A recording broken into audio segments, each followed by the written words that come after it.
Good afternoon.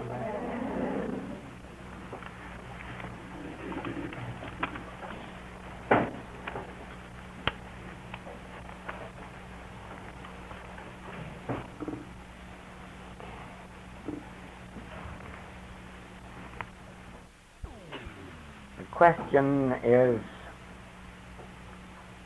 would you explain the meaning of getting a strong odor of incense in meditation? God is infinite, and God manifests itself in infinite forms, in infinite ways. God is consciousness, and we become aware through the activity of consciousness. We see each other, we hear each other, we taste or touch or smell each other. But actually, it is all an activity of consciousness manifested at 5 different levels of experience. And so it is that in meditation, it is possible sometimes to see. Other times it is possible to hear the still small voice. And then there are other times when the presence makes itself known through the activity of smell and even touch. Very often a person is touched in meditation. They feel a touch on their shoulder or on their head or on the cheek. At other times the perfume of flowers is noticed. And there is no way to limit and say, oh no, God cannot appear this way. Oh yes, God can appear in any form. And probably we can understand that best by the question that was asked of Joan of Arc. Does God speak to you in French? And her answer was, I hear him in French. And so it is. Does God speak as perfume or odors or voices or touches? No. But we comprehend God in these ways. That represents our interpretation of God's presence. Let us learn to accept God in whatever way and whatever form God may appear to us. And how do we know that it's God? How do we know that it isn't imagination? By the fruitage, by the result. When we are indulging vain imaginations about our spiritual activities and spiritual work, it leaves us up in the air with no tangible result. But when our experience is actually a spiritual one, when it is actually one of God, you can know it by its fruits, and you know the fruits of the Spirit: joy, peace, prosperity, health, harmony, love. And when these experiences bring such things into our lives, then we know they're of God.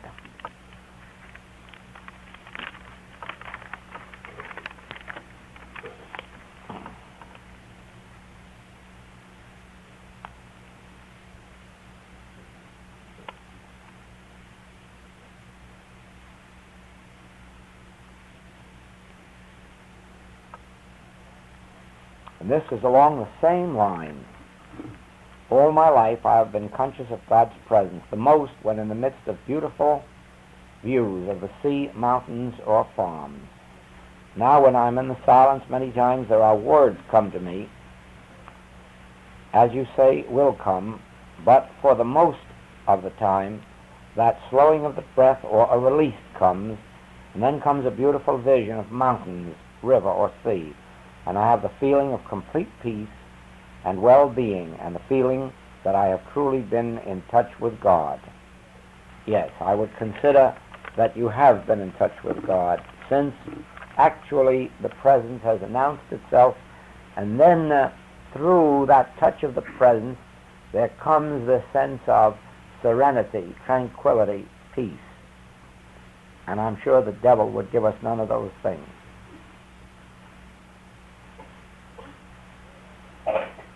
will there ever be a return to the formless? Or is the formless the reality now? I know very little about formless. I doubt that there is anything that is formless. Everything has a form. Thought has a form. All substance must have a form, though not a visible form to our human sense. And so I would imagine that the higher we go in spiritual realization, the more we see the spiritual sense of form rather than the material sense of form. And probably that is what the question meant. Yes, the higher one goes in spiritual unfoldment, the more aware they are of spiritual form, of spiritual reality. And by that I mean this: a person of purely material sense of view, sitting up here, would look out and would see faces and figures, and hats and dresses and suits, and eyeglasses and earphones. Now, as a person rises higher and higher and higher, they become less aware of these things and more aware of a look in the eye, a smile on the lips, a flick of the finger. All of those things come into view. You'd be surprised how you'll be looking in this part of the room and over here catch a glint in someone's eye, or a smile as they recognize some spiritual point that they've always known and are now hearing it brought to their attention. And so you become less conscious of men and women, and you become more aware of these outer symbols that are expressing their inward being. And then there comes a stage when you continue to rise above even that, and almost unaware of people sitting out as human beings, you sense or realize the spiritual nature of their being, and it comes to you in this wise. Usually on our first night of a class or day, there will be a sense of agitation in the air. You won't see it, but you'll just feel something stirring, and you realize after a while of experience in the work that it is because out here there are those who are not yet familiar with the nature of the infinite way message. And they come and they are hearing me through their Christian Science understanding. And the next one is hearing me through their unity understanding, or their New Thought, or their Oriental background understanding, each one interpreting what I'm saying from their previous standpoint. And so we have a whole series of sometimes conflicting thoughts. And by the time we're at the second session, that has started to calm down, and by the third we're all in one place of one mind. And so there's no awareness anymore of any conflict out here. There's a great feeling of love, of oneness, of unity, of a pouring forth, backwards and forwards, of this flow of the Spirit. And now you can see that this question may have called that the formless, but it wasn't formless. No.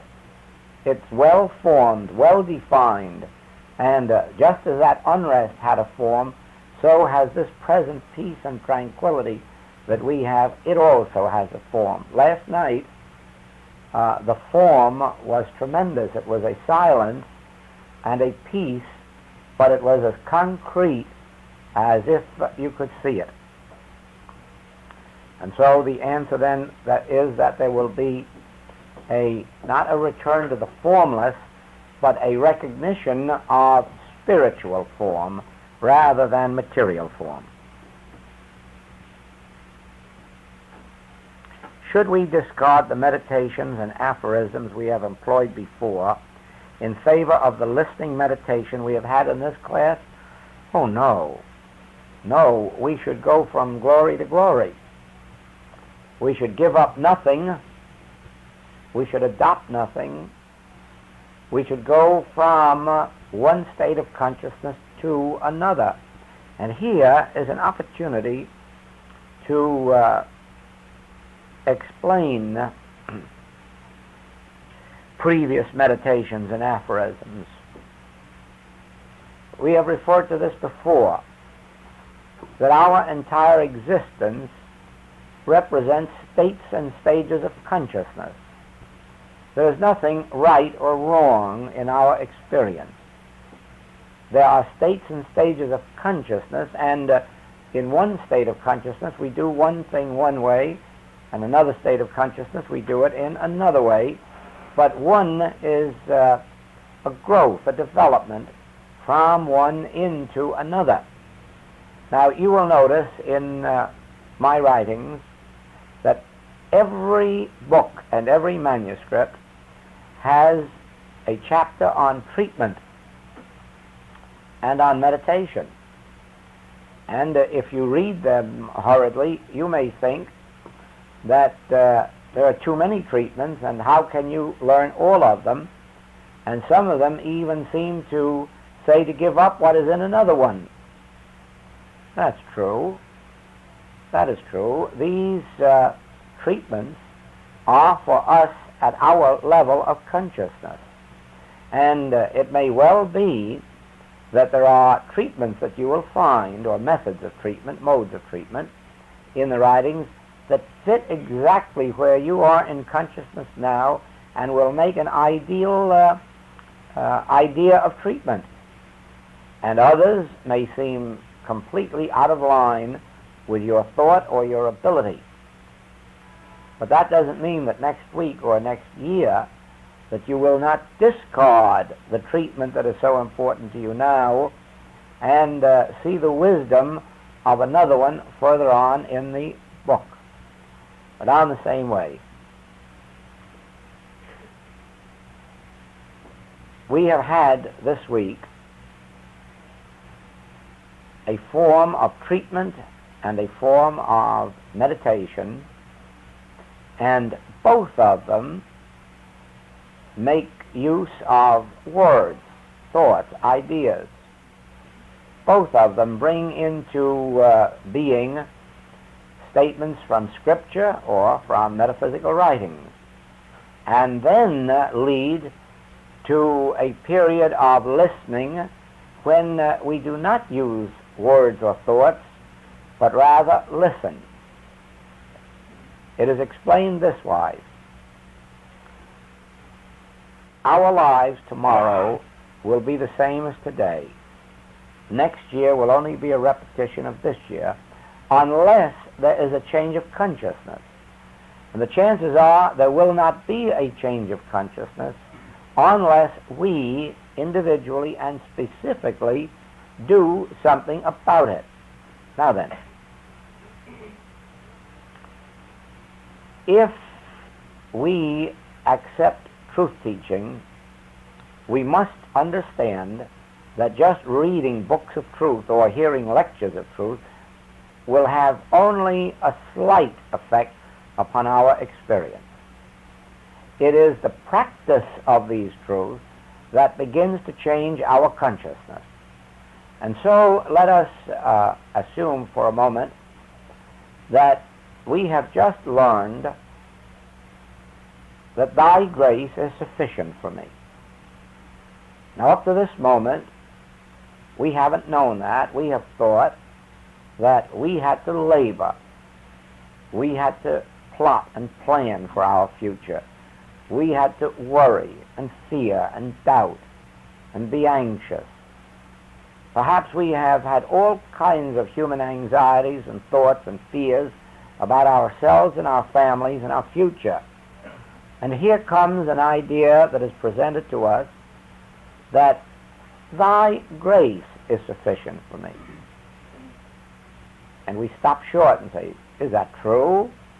Does that mean that? Does that really mean that God's grace is enough without my doing all this worrying and planning and thinking and scheming? Is that really true?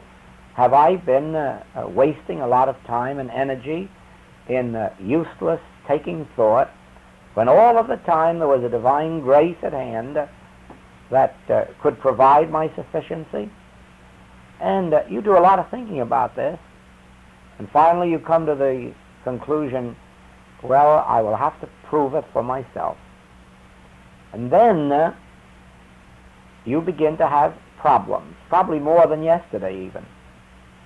And with each one, you bring to conscious remembrance this truth. Thy grace, God's grace, is sufficient for me. I better lay off worrying for a while. I think I better stop being anxious for a while.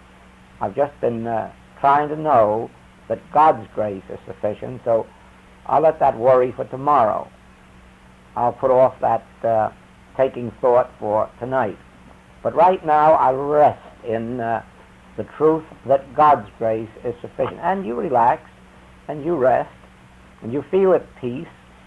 But that doesn't mean that tonight, tomorrow, the day after, that you aren't going to have more anxious moments and more concern and more lack or more fear or more pain. And there again, you come right back to your treatment. God's grace is sufficient. I must rest in God's grace. No anxiety, no fear, no doubt, no thought. And so you'll find that you may go along that way for 3 months, 4 months, 5 months, 6 months. And all of this while, you are meeting every appearance of discord with that treatment, that remembrance, that divine truth that God's grace is sufficient. And lo and behold, just a few days or weeks or months, and you begin to feel God's grace coming into expression. You find good coming to you that you hadn't humanly planned for. You find harmonies, health coming to you that at the moment you may not be able to explain. But with the passage of time, it settles, it dawns in your consciousness, why, that is true. God's grace was sufficient for me. And by that time, you have come to a place where you no longer need as many affirmations or denials or as many of these truth statements. You rest more in that sense of peace. But then perhaps there comes another problem, and let us say that this time it is a great responsibility that comes to you, and you have the feeling you cannot perform it. You cannot do it. It's beyond your means, or it's beyond your strength, or it's beyond your time, or beyond your powers. And along with that comes the remembrance of a passage of Scripture. And we hear that He performeth that which is given me to do. And that startles you for a minute. What? What? He performeth? I've been given this job to do. I have been given this work, or I have been given this responsibility. And here Scripture says He performeth it. And there again you see, while you go about the performing of your task, you have these occasional reminders, it's all right, I can do it, because actually He is performing it through me. And again that responsibility drops away, that rest comes, and soon you find, actually it is true, there is a He at the center of your being. He that is within me is greater than any responsibility or duty or demand that can come upon me from the world. And so again, while at first you have been diligent in the use of your statement of truth, you have brought it to your awareness over and over and over again, but now you find that only occasionally do you have to remind yourself of it, because now the words have given way to the actual awareness itself. And when you have the awareness, you don't need the words. Well, so with our forms of meditation or treatment, I have said to you this week that when we go into our meditation or treatment, we have these statements of Scripture or statements of truth, and then we come to a place where we rest and listen for the still small voice. Now, it may be that when you first undertake this form of meditation or treatment, that you may be calling to conscious remembrance every statement of truth you know. It may take you a half hour, 3/4, or a whole hour to give your part of the treatment, that is, your voicing of the truth. Then you sit back and, Father, speak, Father, thy servant heareth. Take over, and you listen, and that part of the treatment may be 1 minute or 2 or 3 or 5. Ah, yes, but as you continue this form of treatment, you will gradually get to the place where your part of the treatment only takes 5 minutes and God's part takes a half hour. It just reverses itself. God keeps filling you with its truth. God keeps filling you with the realization of its presence. But you have made way for that by your preparation in, let us call it, the letter of the truth. We call this the letter of the truth and the spirit of truth. The letter of the truth and the consciousness of the truth.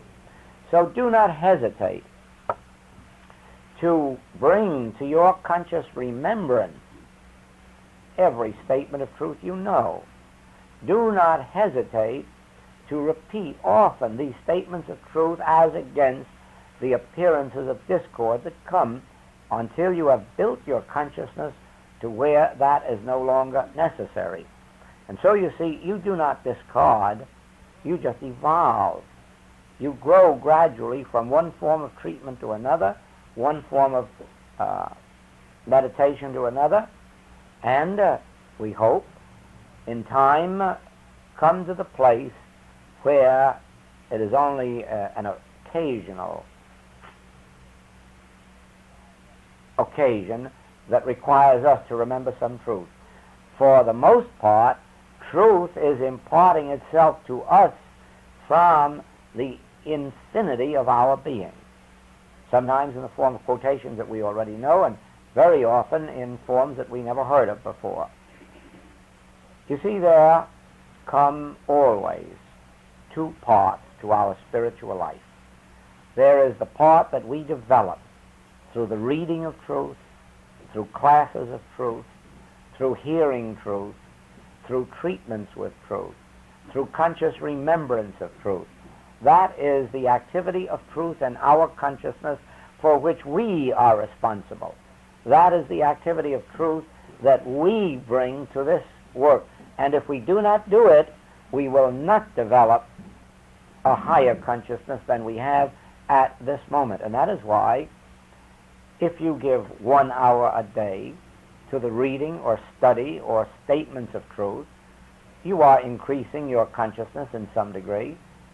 But if you give an hour twice a day, you may be assured that you are increasing your consciousness of truth measurably and immeasurably and measurably and immeasurably. But when the time comes that you're giving 3 hours and 4 hours, then you're really bounding into a new and higher state of consciousness. And eventually this passes, and you learn how it is to pray without ceasing. When that time comes, here's what happens. Every time you hear a news broadcast, every time you see a headline, every time somebody brings you a story of bad news, automatically you just turn it off with, "In God's kingdom, harmony reigns." And that's how you pass off bad news. When you witness sin, disease, lack, limitation, death on the street, in the bus, wherever you may be, you automatically turn it around and realize, no, that can exist only as a picture in the human mind, not as any part of God's kingdom. God's kingdom could never be responsible. God's kingdom could never hold any such pictures as that. And so you are praying without ceasing, and yet you are doing it without consciously going around declaring truth, except as the pictures of sense touch you, and you automatically learn to reinterpret them, turn them back into their spiritual value. And then it is possible to reach the height that is described in Scripture when a woman pressed through the throng and touched the hem of Jesus' robe, and without him even knowing that she was there, she was healed. In other words, he was living in such a highly exalted state of spiritual consciousness that he wasn't even aware of a sick woman around. And in that exalted state, she was healed without any conscious thought from his mind, without any conscious statement of truth, but without question, because of the years of training in which he had lifted himself, because of the 40 days spent in the wilderness so often, in which he lifted himself into that exalted state that he didn't see any error around to deny. When you get to that state of consciousness, where you never see, hear, taste, touch, or smell any form of error to deny, you are then in a state of consciousness where your treatments and your prayers are wordless, but believe me, you are treating and praying all the time. Is that clear? Don't hesitate. Any of these questions that are answered, if they are not answered so that you understand them, just write them out for the next session and let us again come, because we are not here for entertainment, you know. We are here for instruction and the uplifting of our consciousness. Is there anything to having our hair cut short, or is there more strength if the hair is not cut? Oh, there is no power in anything in the external realm. All power is in God. The hair has no power, no strength. Even the body has no strength. Even muscles have no strength. And I don't care if a man has exercised for 20 years, his muscles still have no strength. And the proof of that is just find him when he's asleep or unconscious or dead, and you'll see how powerless those muscles are. Life is the strength of our being, and it is life that governs our hair, life that governs our heart, liver, lungs, digestion, elimination. It is life that governs our strength, and if a person has enough realization of life, they can, even without exercise, lift heavy weights. But muscles in and of themselves have no strength, nor has the body in any way. All life is God. And God's grace is my sufficiency, even of bodily strength that applies. In the meditation, if no statement of any kind comes, is that just as satisfactory as 2 or 3 or 4 or 5 statements? Yes. Again, the statements are effects of the presence. What is power is the presence itself. So it is not necessary that we have any statements. It is not necessary that we smell any of these odors of the Spirit. It is not necessary that we see visions. It is only necessary that in our quiet that we feel a sense of peace, at oneness, warmth, and that's enough. It's just a realization of the presence. The presence is power, not the forms that the presence assumes.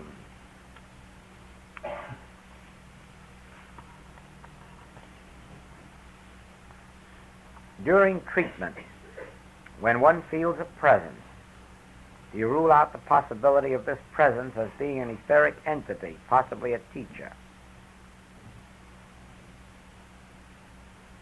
Now, you can't rule out any possibility, since God is infinite. All you can do is know by the fruitage whether or not you are having a dream or whether you're having an actual God experience. And the fruitage is the only test. And the rest of the question is about superconsciousness and subconsciousness, and I know nothing about them because naturally I have no belief that such things exist. And nowhere in spiritual literature or spiritual revelation is there any reference to a subconscious or a superconscious or any other kind of a consciousness except the one consciousness, which is God.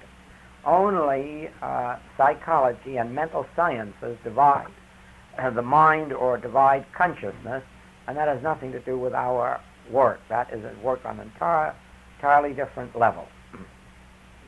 We are dealing with one infinite consciousness called God. That consciousness is your individual consciousness and mine. And there are no degrees to it, but there are degrees of our awareness of it. And that comes because of the word I. When the word I, somewhere back in history, was used to introduce John, Mary, Joel, that was when we set up a mind apart from God. And that is called the experience of the prodigal.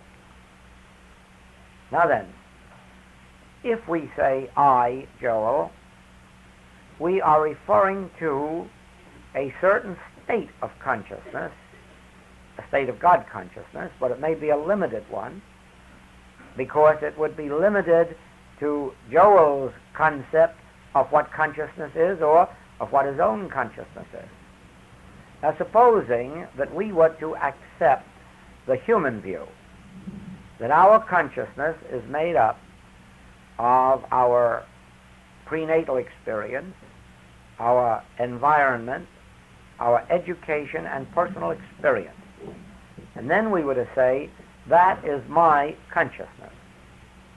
Now, of course, that is a very limited sense of consciousness, and it would limit me forever to the prenatal influence, the environmental influence, the educational or the personal experience influence, and always throughout my life I would have to move in that groove of that consciousness. Now then, that is the way the human world divides us up. And it says if you are of certain prenatal status and had a certain environment, education or lack of it, and certain personal experiences, that you will move in that groove. And for the most part, people do. Until spiritual wisdom is brought to them in some fashion, and the revelation given that that's all foolishness. God is your consciousness. God is the measure of your consciousness. God is the circle, the circumference of your consciousness, and nothing less than the allness of God belongs to you. Now you see, your life begins to change. Instead of you looking back and saying, oh, well, I had no education or little education, or look what my childhood was and my family life, and so forth and so on, or my grandmother was a nervous wreck, and so forth. And now, all of a sudden, you come to the realization, wait a minute, what does that to do with me? I'm the offspring of God. God is my parent. God is my environment. God is my inheritance. Oh, I'm not limited to that personal sense of consciousness or subconsciousness or super. I am limited only to whatever limitations there are upon God, and that's none, since God is infinite. Well, now you begin to live from a new basis. Ralph Waldo Emerson states that in the first paragraph of his essay on history, in which he writes that there is but one universal mind, and that every man is an outlet to the same and to all of the same. Now just think of that. Just think as if there were back here an opening out into the universal consciousness, and all that it knew and all that it had and all that it is pouring itself into you, and you were letting it come into you and pour forth through you. And then what would become of these inhibitions about your childhood or your education or your lack of it or your wealth or your lack of it, all that would be broken down instantly, and you'd say, flow, God, flow. Flow into me and through me and out into this vast world. And then you'd know the true meaning of humility. You'd know then that you had not only no limitations, but you could take no praise for your accomplishments, since it is all God pouring itself through. And then you'd really know that in all humility, there was absolutely no limitation upon your being. The subject of our work this week is self-completeness through God. Not self-completeness because of your education. Not self-completeness because you inherited a fortune. Not self-completeness because of some human circumstance or condition, but self-completeness through God being your life, God being your mind, God being your soul and your consciousness, and with God as the infinite nature of your being, what becomes of your limitation or mine? There's none anymore. That all disappears, and it all goes. So, the nature of our work, as a matter of fact, the nature of the entire message of the infinite way, is the revelation of God as our individual capacity. In our Honolulu closed class, the subject of it was God as individual being, God as infinite being, and God as individual being, God as the infinity of individual being. And you will find through all the classes, through all the tapes, the essence of the entire message of the infinite way is that I can of my own self do nothing. The Father within me, He doeth the work. Now, what works? Limited works? No. Infinite works. Infinite because of you or me? No. When Peter and John raised the impotent man at the temple gate beautiful, and the Hebrews would make something of it, the answer was, why marvel ye men of Israel? As though we of our own understanding or our own power had done this. Oh no, it was the God of Abraham, the God of Isaac, the God of Jacob, the same Spirit that raised up Jesus Christ from the dead will quicken also your mortal bodies. Now do you see that? Do you see that until you wipe out all sense of limitation by believing that you are limited to a finite mind, a subconscious mind, a superconscious mind, or any other kind of mind, and realize there is only one mind, and that's God, and it is infinite, but we are bringing it through only in a measure. But that is only today. If we are not bringing it through in greater measure next month, that is our fault. We now have the teaching on earth enabling us to know how to practice the present until we can bring forth more and more spiritual fruitage through the realization that God is the only capacity we have, and therefore there is no limit to our capacity through God. That clear? Make it clear. Make it clear. Understand it. Treat, pray, meditate on God as your mind, God as your life, God as the measure of your capacity, God as the infinite nature of your being. How could you be immortal or eternal? You can't be, except as God is immortal and eternal. And the immortality of God is the immortality of your being. There is only one immortality. How can you be loving? You can't be loving. Only God is love. But the measure of your love is the measure of God, since God is love. But to think that you have it in your power to be loving in and of yourself, or that you have it within your power to be generous or kind or just, oh no, you'd be going beyond the demonstration of Jesus Christ. May happen someday, but it hasn't happened yet. And he said, why callest thou me good? There's but one good, the Father in heaven. Don't call me a healer either. He said, or a multiplier of loaves and fishes. The Father within me doeth the works, and so with us. When we learn that love is not a personal quality, we are able not only to love infinitely, but to be loved infinitely. It is only when we limit love to my capacity or your capacity that we find love very, very limited.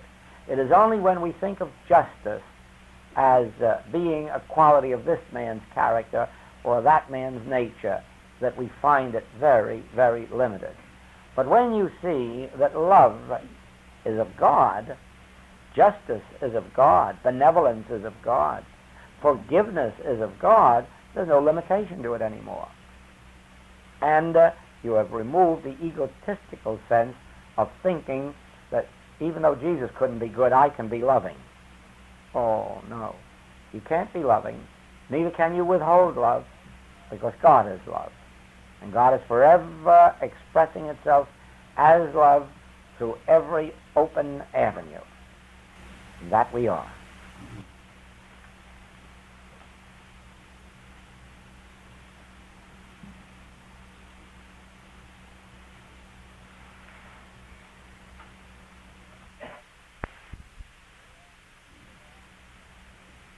There is where the practice must come. Let us repeat that the statement, thy grace is sufficient for me. All right? All right. Now then, if that is true, and it is, it can only be made true in proportion to our having a feeling of its trueness. In other words, the statement in and of itself does nothing except gives us a feeling of hope or wonder or sometimes a question, is that true?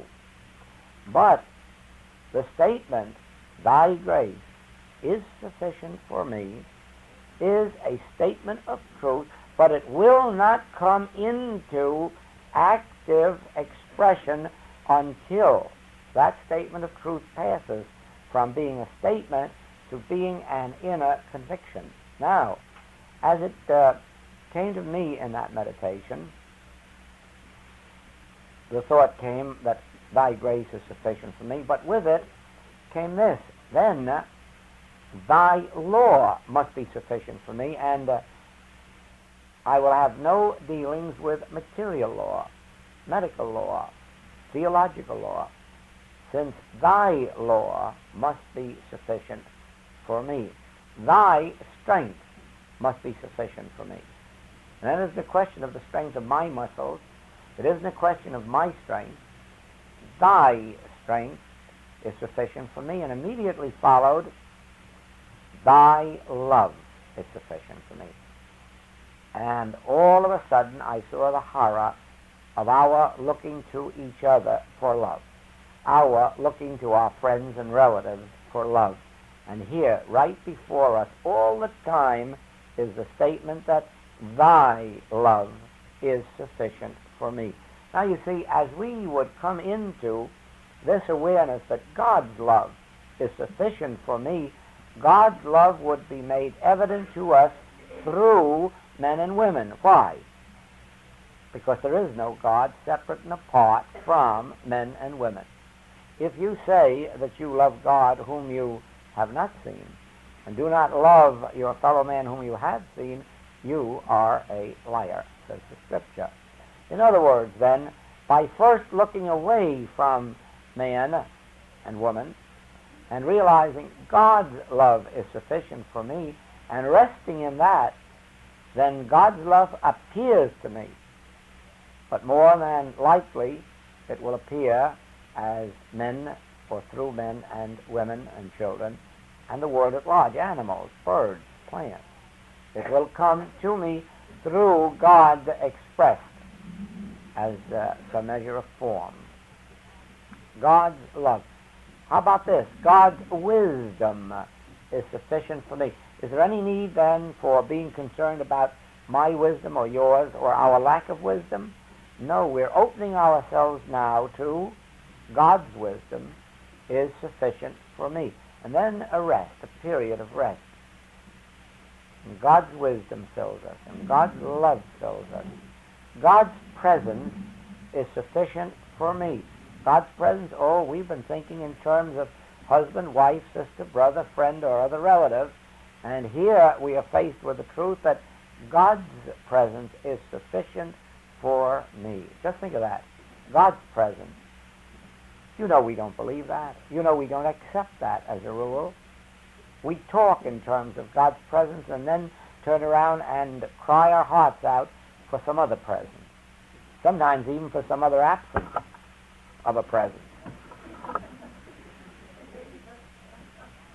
But the real truth is God's presence is sufficient for me, and as we rest back in that conviction, in that awareness, then God's presence appears to us as the presence of friend, relative, husband, wife, child, whatever it may be. And so it is, carry this treatment or meditation with you. Practice it today and practice it tonight and practice it tomorrow morning so that when we come together tomorrow afternoon, we will be able to have an experience like this of a statement of truth or a quotation of Scripture unfolding and unfolding and unfolding until it forms the perfect treatment or meditation. And so thank you, and let us have your questions tomorrow.